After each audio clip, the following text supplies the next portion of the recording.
أعوذ بالله من الشيطان الرجيم بسم الله الرحمن الرحيم اللهم صل على سيدنا محمد وسلم تسليما اشرح صدري ويسر لي أمري واحلل عقدة من لساني يفقهوا قولي. Bonjour mes frères et sœurs musulmans et non musulmans aussi. Je suis très content de vous avoir aimé ce que je vous ai donné par la grâce de Dieu. Tout ce que je vous donne, ça est dans le Coran. Et ce sont des choses bien évidemment bien testées. Et ça prouve. Je vous demande une seule chose, de vous avoir abonné. Activez le cloche de notification et surtout n'oubliez pas de vous partager les vidéos pour aider quelqu'un ou quelqu'un d'autre. Parce que dans la vie, il ne faut pas être raciste. Si c'était le cas, moi je ne vous donnais pas des recettes comme ça et je veux juste que vous aidez quelqu'un d'autre. Donc, vous pouvez partager les recettes dans les réseaux sociaux, que ça soit Facebook, WhatsApp, Snapchat, extra, TikTok, extra. Vous partagez des vidéos.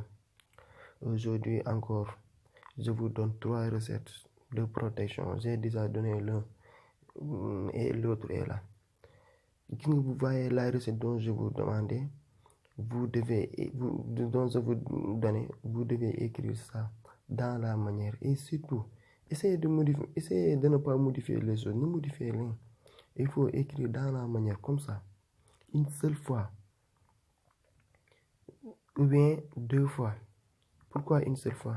Si tu es marchand ambulant, ou bien tu veux avoir la protection, vous pouvez l'écrire dans la manière que vous voyez et vous le mettez en talisman, puis vous le portez quelque part dans votre corps. Si tu es commerçant, que ce soit boutiquier ou bien dans une entreprise, vous pouvez écrire en 2. Si tu es boutiquier, écrire en 2. La première, vous le mettez dans ton comptoir où vous mettez de l'argent, ou bien la deuxième, vous le mettez devant la porte. Si quelqu'un l'a fait cela, vous aurez une protection totale et aussi bien avoir une élévation dans votre domaine parce que ça attire les clientèles.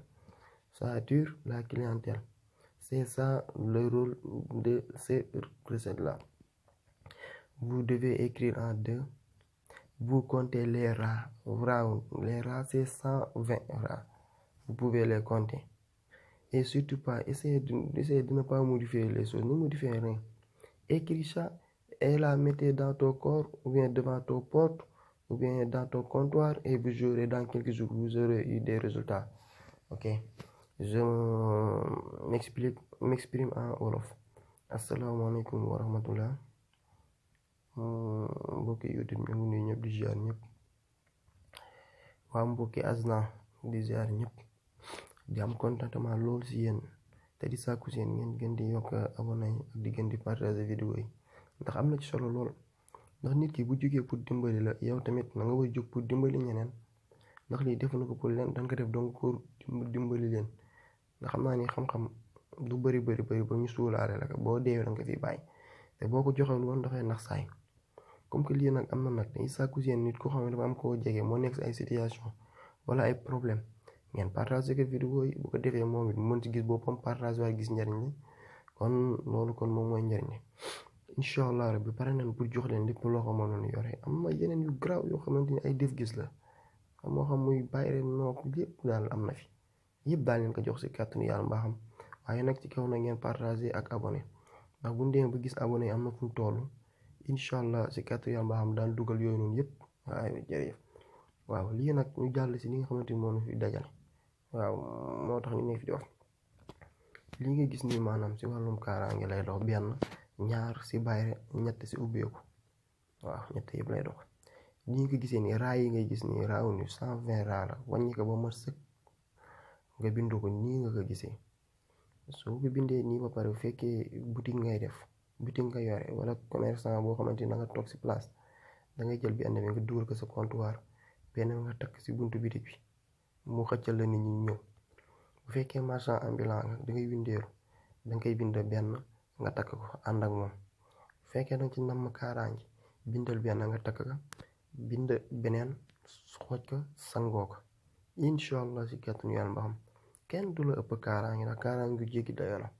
kon nag mbokk yi mi ngi noonu wax nag maanaam képp ko xam bëgg nañu jot suñu numéro moom lañuy def noonu si après vidéo boo nu wooyee wala envoyé nu message WhatsApp daanu jot incha allah.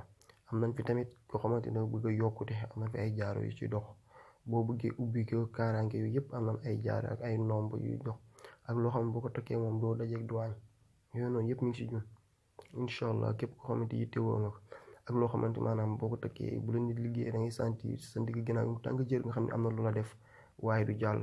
kon nag asalaamaaleykum wa rahmatulah.